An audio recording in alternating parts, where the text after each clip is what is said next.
रह कन्या रुको रुको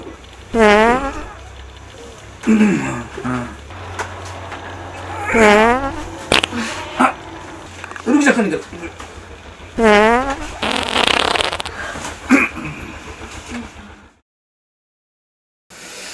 बाप रे बाप देहात कति दुखै छ कन्या कनि तेल न लावा कनि आवाई छी बाबूजी उलट के सुतता ना बाबूजी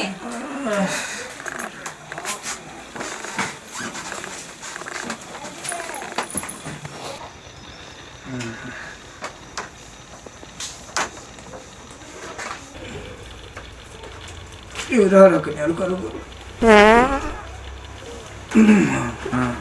अब जाता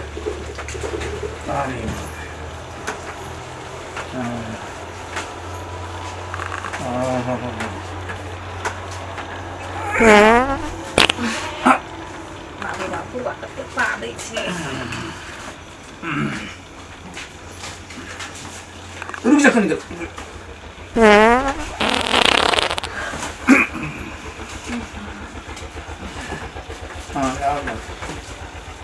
अरे वाह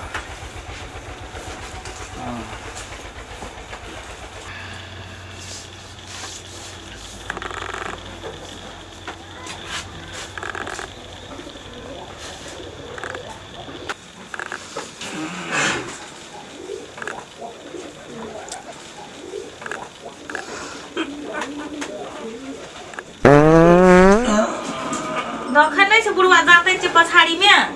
कना भराक भराक पा दै छ बाप रे बाप एकर नि सोचे छ किछो छै कि केन ले बुढ़वा लगा ले तेल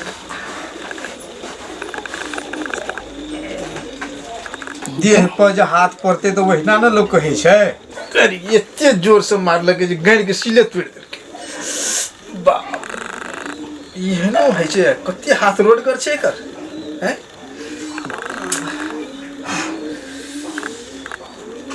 बाप रे साले भैंस पे चढ़ल छी कहियो नहीं चढ़बे आय चलू चढ़ा दै छी अहाँके चढ़ू नहीं नहीं मारते अरे हाँ देखै छी अहाँके नया आदमी के देख के भैंसो भड़कऽ लगै छै अरे हाँ यो चढ़ा दै छी हाथ में चढ़ल अहाँके अरे हाँ भैंसो न रुकै छै अरे हाँ ले चढ़ू ना हम ही चढ़ा दे आ फिर भैंसो जना नहीं रहे तो यौ न लटकू ना हमरा कोरा में ऊपर सब अपना के चढ़ जा चढ़ो ना हम ठेल देब देखे छियै ना भैंसो भागे छै अहाँ के देख के चढ़बे करबै भैंस पर आ नहीं जे चढ़ा दैया फाइन जाब ला